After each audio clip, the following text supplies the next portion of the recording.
तो जेते बेले अक्रूर आसी श्री कृष्ण को नेबा लगे जेते बेले गोपपुर मथुरा के चली जाउ छन श्री कृष्ण तो तांकर माता यशोदा कांदी कांदी से प्रभु को अटकछन आ विकल मन रे कांदी कांदी कहछन बेणु पाणी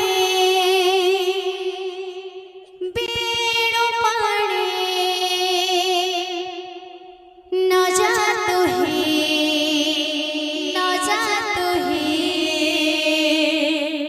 मथुरा